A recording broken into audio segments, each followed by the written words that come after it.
Darknet Horror Stories not only covers crime stories on the dark web and the deep web, but also stories from social media websites and other heinous crimes around the internet and the cell phone network.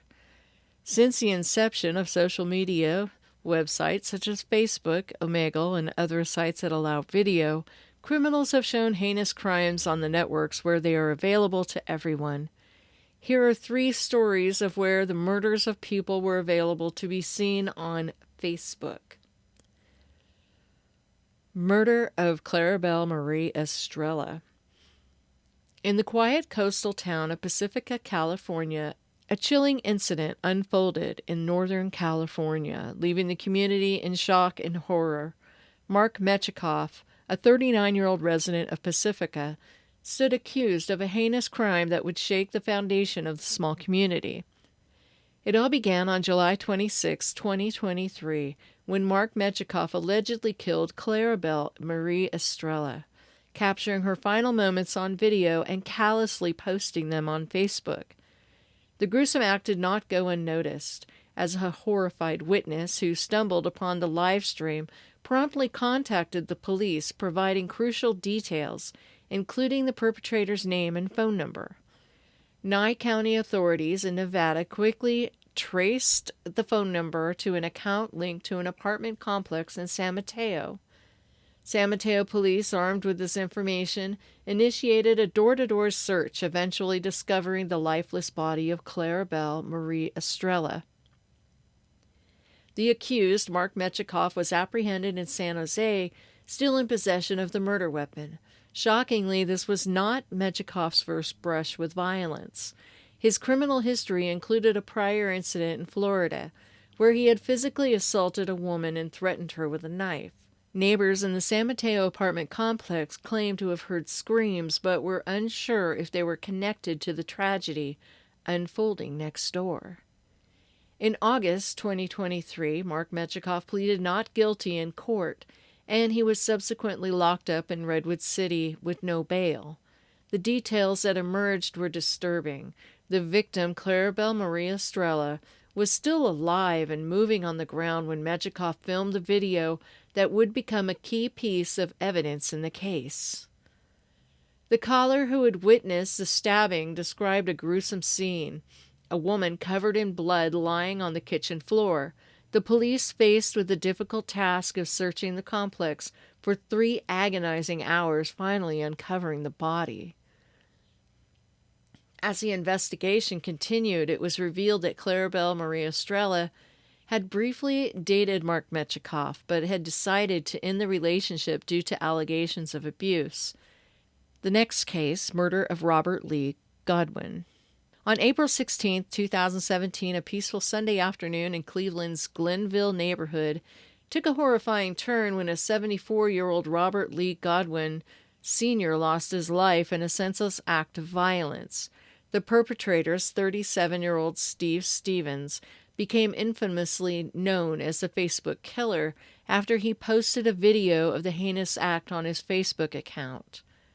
The tragic incident occurred around 2:00 p.m. Eastern Daylight Time as Godwin was walking in the 600 block of East 93rd Street collecting littered cans. Stevens, in a disturbing turn of events, approached Godwin, asking him to say Joy Lane, the name of a woman from Stevens' past romantic relationship. Moments later, Stevens callously shot Godwin, claiming that the woman was the reason for the impending violence. The video of this shocking event was uploaded to Facebook, sparking a manhunt for Stevens. Cleveland Police Chief Calvin Williams revealed that detectives had spoken with Stevens by cell phone shortly after the shooting, but had lost contact with him. Stevens claimed responsibility for 13 murders and other Facebook posts, though law enforcement found no evidence of additional victims. The manhunt quickly expanded across multiple estates, prompting lockdowns and alerts in Pennsylvania, New York, Indiana, and Michigan. The FBI joined forces with the Cleveland Police Department, and a reward of $50,000 was offered for information leading to Stevens' arrest on the charge of aggravated murder. On April 18th, Stevens was spotted at a McDonald's drive-thru in Harbor Creek Township, Pennsylvania. Recognized by an employee, police were called to the scene. As the authorities closed in, Stevens took his own life with a self-inflicted gunshot wound. Steve Stevens, a vocational specialist at Beach Brook, was wearing his work ID badge during the crime and repeatedly mentioned Beach Brook in videos on the day of the murder. Investigations revealed no prior connection between Godwin and Stevens, confirming that the victim was chosen randomly. The delay in removing the graphic video from Stevens' Facebook page raised concerns about the platform's content policies. Facebook CEO Mark Zuckerberg addressed the issue during the annual developers conference, acknowledging the need for improvement in preventing such tragedies. In response to the incident, Facebook announced on May 3, 2017, that it would increase personnel in its global community operations team to proactively screen Facebook Live content, aiming to prevent a dissemination of violent and inappropriate material on the platform. The last incident was the WDBJ shooting. On the fateful morning of August 26, 2015, a horrifying incident unfolded near Smith Mountain Lake in Monetta, Virginia. As news reporter Allison Parker and photojournalist Adam Ward, employees of CBS affiliate WDBJ in Roanoke, were fatally shot during a live television interview. The duo, aged 24 and 27 respectively, lost their lives in the midst of conducting an interview with Vicki Gardner, the executive director of the local Chamber of Commerce. The assailant, identified as 41-year-old Victor Lee Flanagan II, a former WDBJ reporter, orchestrated a mass shooting that shocked the nation. The shooting occurred at 6:46 a.m. Eastern Daylight Time during the live segment on WDBJ's morning news program, Mornin'. The video captured the chilling moment when at least 8 gunshots rang out, causing Parker and Ward's untimely demise. Gardner, though injured, survived following surgery at the local hospital. Vester Lee Flanagan, also known professionally as Bryce Williams, had a troubled history with WDBJ, having been fired in 2013 for disruptive conduct. After a 5-hour manhunt, Flanagan ultimately took his own life during a car chase with police officers.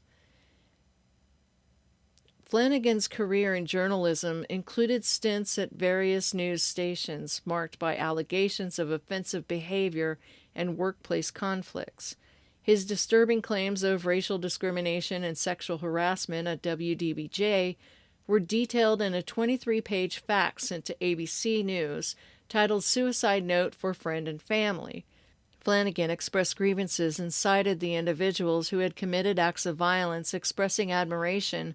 Flanagan's career in journalism included stints at various news stations marked by allegations of offensive behavior and workplace conflicts.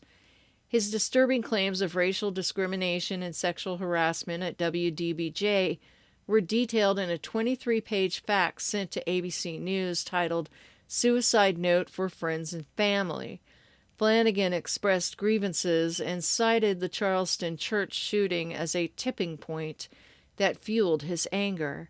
He identified with individuals who had committed acts of violence, expressing admiration for perpetrators of infamous tragedies like the Columbine High School massacre and the Virginia Tech shooting.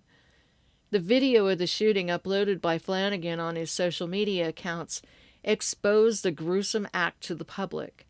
Despite efforts to suspend his accounts, the graphic content remains accessible on Facebook, serving as a painful reminder of the tragedy. The aftermath revealed a cache of disturbing items in Flanagan's rental car, including a Glock pistol, ammunition, letters, notes, disguises, and a chilling to-do list. The incident left the community and the nation in shock, prompting reflections. The video remains on Facebook today.